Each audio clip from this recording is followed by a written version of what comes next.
बहुत पुरानी बात है। किसी नगर में एक मछुआरा रहता था। उसकी शादी को काफी समय हो चुका था, लेकिन उसकी कोई संतान नहीं थी। एक दिन मछुआरा अपना जाल लेकर पास की झील में मछलियां पकड़ने गया। तभी उसके जाल में एक बहुत बड़ी सुंदर और चमकीली मछली फंस गई। जब मछुआरे ने जाल पानी से बाहर खींचा तो मछली बोली, हे मनुष्य, अगर तुम मुझे प्राणदान दोगे तो मैं तुम्हें ऐसे तालाब का पता बताऊंगी जहाँ तुम बहुत कम मेहनत में ढेरों मछलियां पकड़ सकोगे। मछली को इंसानी भाषा में बोलते देख मछुआरा हैरान रह गया। उसने तुरंत मछली को वापस झील में छोड़ दिया। पानी में गिरते ही मछली ने तालाब के बारे में बताया और फिर गायब हो गई। मछुआरा मछली के बताए तालाब पर गया और सचमुच पलक झपकते ही उसे ढेरों मछलियां मिल गईं। घर लौटने पर जब उसकी पत्नी ने उसे इतनी जल्दी इतनी अधिक मछलियों के साथ देखा तो वह खुशी से फूली नहीं समाई। उसने मछुआरे से सारा हाल पूछा और मछुआरे ने पूरी बात विस्तार से सुना दी। यह सुनकर मछुआरे गुस्से से बोली, तुमने इतनी बढ़िया मछली को छोड़ दिया। अगर तुम उसे पकड़ कर लाते तो हम स्वादिष्ट मछली का मजा ले रहे होते। अगले दिन मछुआरा फिर उसी झील पर गया, इस आशा से कि शायद वही मछली फिर से जाल में फंस जाए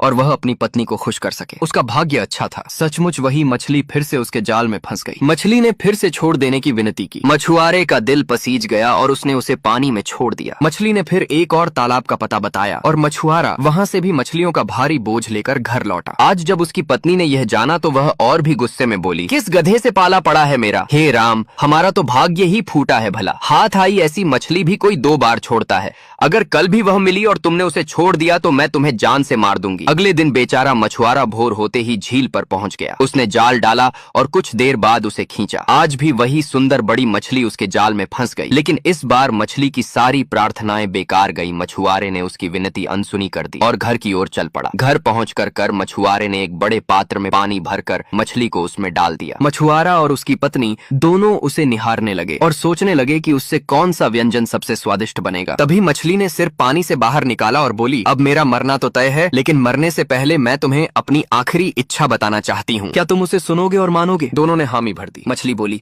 जब मैं मर जाऊं और पक जाऊं तब मेरा आधा मांस मछुआरन खा ले। मेरा शोरबा घोड़ी को पिला देना और मेरा सिर कुतिया को खिला देना। मेरी 3 बड़ी हड्डियों को बगीचे में गाड़ देना और मेरी एक आंख रसोई की धार पर लटका देना। तब तुम्हारी संतानें होंगी और जब किसी भी बच्चे पर कोई संकट आएगा तो मेरी आंख से खून टपकेगा। मछुआरे ने मछली को पकाने और खाने के बाद जैसा उसने कहा था वैसा ही किया। समय बीता रहा और भगवान की लीला देखो। एक ही रात में मछुआरे को 3 बेटे हुए। घोड़ी ने 3 बछड़े दिए और कुतिया ने 3 पिल्ले जन्म दिए। तीनों अपने अपने रूप में इतने समान लगे कि उन्हें पहचानना मुश्किल हो गया। मछुआरे ने बेटों, बछड़ों और पिल्लों के लिए अलग अलग तावीज बनवाकर उनके गले में डाल दिए ताकि पहचान में आसानी रहे। जो 3 हड्डियां बगीचे में गाड़ी गई थी वे धीरे धीरे शानदार तलवारें बनकर उग आईं। समय बीता और बच्चे बड़े होते गए। जब बेटे जवान हुए तो मछुआरे ने तीनों को एक एक घोड़ा, एक एक कुत्ता और एक एक तलवार